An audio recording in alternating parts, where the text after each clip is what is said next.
La postura es una combinación de posiciones de todas las articulaciones del cuerpo. Para la valoración de la postura, es importante tener en cuenta la historia clínica del paciente y la valoración postural en los 4 planos: anterior, lateral derecho, lateral izquierdo y posterior.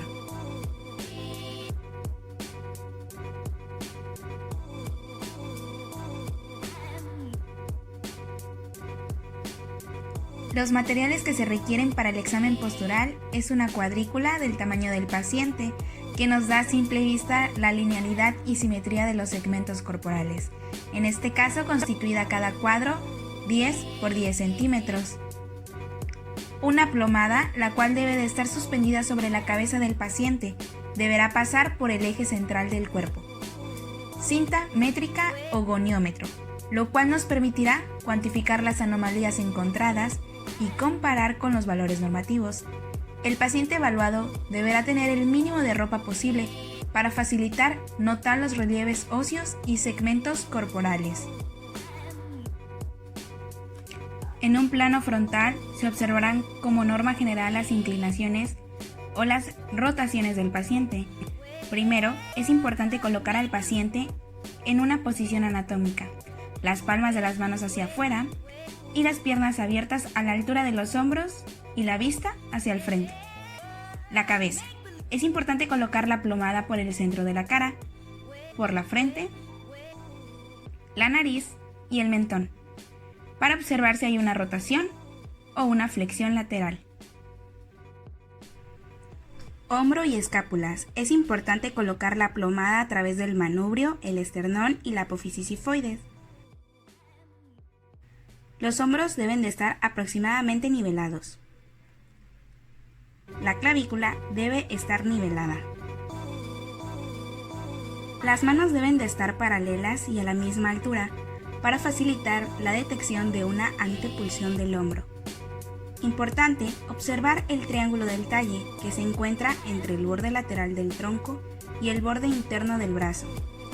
Un triángulo del talle aumentado es sinónimo de que el hombro homolateral estará ascendido.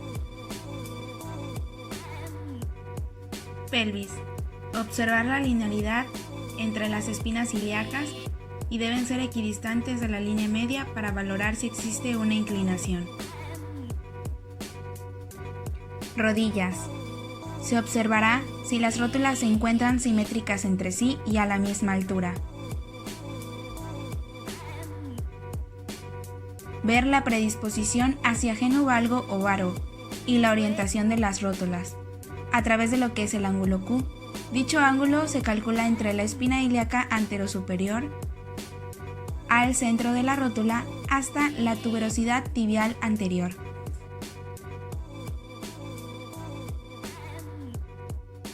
La tibia debe estar recta y el volumen de la pierna debe ser igual en ambas piernas. Tobillos y pies.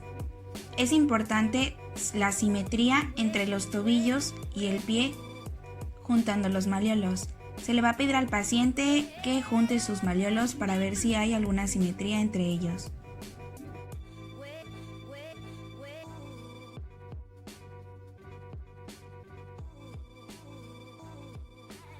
Para evaluar el plano sagital en vista lateral derecha e izquierda, en este plano se estudian las curvas fisiológicas de la columna vertebral. Las condiciones de la línea de la plomada dividen al cuerpo en 2 mitades, anterior y posterior.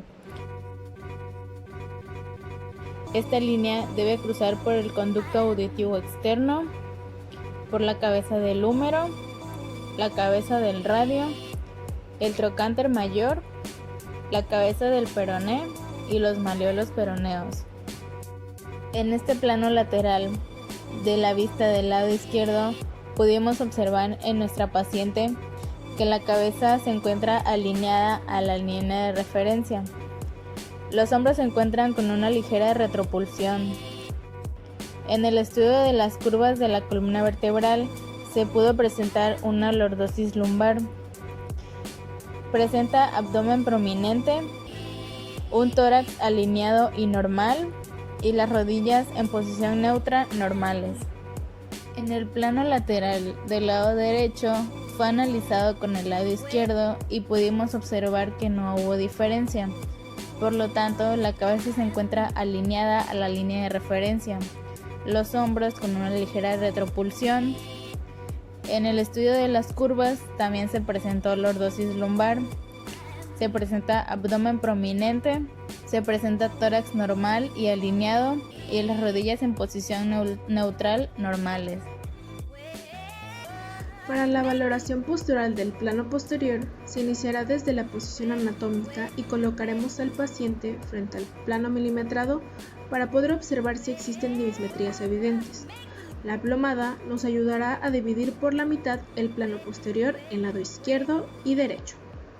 Posteriormente, señalaremos puntos estratégicos para evaluar cada lado y compararlos entre sí para saber si ambos lados son simétricos. Comenzaremos por señalar la apófisis espinosa de C7, ya que esta es la apófisis más prominente y es muy fácil localizarla. A partir de ella detectaremos si existen rotaciones o inclinaciones laterales de la cabeza. Estas podrían tener origen en afectación coclear o por acortamientos musculares por posturas viciosas. Después señalaremos los bordes superior e inferior de las escápulas. Debemos medir con la ayuda de una cinta métrica si el espacio entre ellas es simétrico y que en ambos lados esté ubicada en el mismo lugar.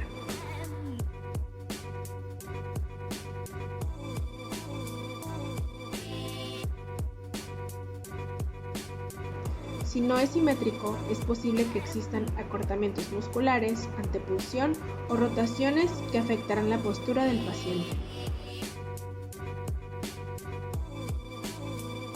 Posteriormente a esto, marcaremos las vértebras T7 y L3, que serán puntos de referencia para saber si existe una mala alineación en la columna vertebral. Al observar al paciente con la plomada por delante, podemos observar si existen curvaturas anómalas, como puede ser escoliosis, y dependiendo de la clase de la curvatura, se realizará una intervención.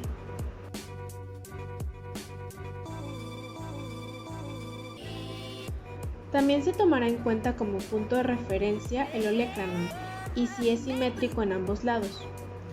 Esto puede ayudar a determinar si hay rotaciones a nivel de la articulación del codo o del hombro.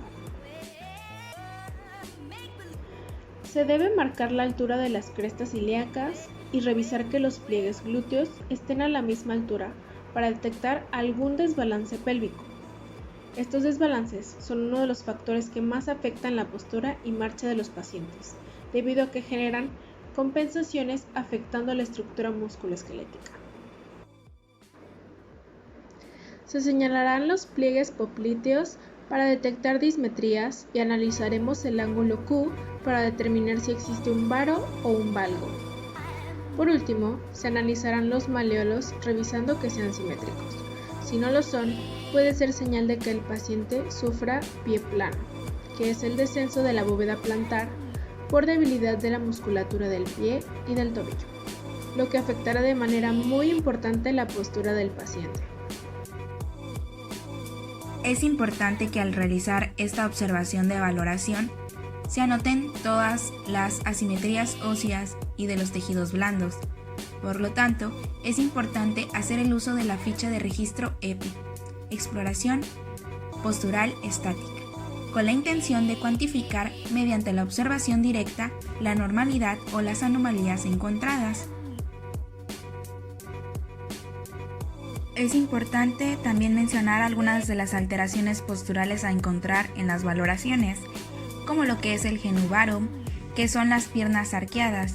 Este corresponde a una alteración en el eje axial que presentan todos los niños durante su desarrollo debido a la posición del niño en el útero, pero estas también pueden ser presentadas por pacientes adultos, ya que de acuerdo a la edad, pues el paciente empieza a tomar posiciones o posturas inadecuadas. También se encuentra lo que es el genu valgo, que es la disposición anatómica de las rodillas en forma de X, genu recurvatum, que es la hiperextensión de las rodillas, el pie plano, que es el descenso del arco interno, pie cavo, que es el aumento del arco interno, descenso del arco anterior, que va a ser la caída del arco anterior.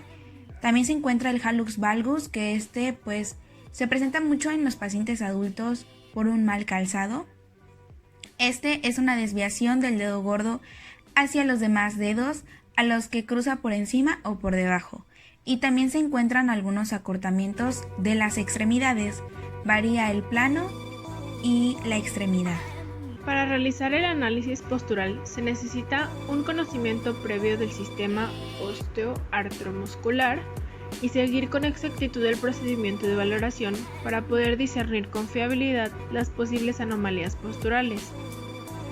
Estas pruebas se pueden considerar como las pruebas iniciales, a partir de la cual encursaremos el resto de las valoraciones o derivaciones profesionales. Consideramos que esta es una herramienta sobre la que justificar y guiar el diseño de un programa individualizado de ejercicios para el adulto mayor.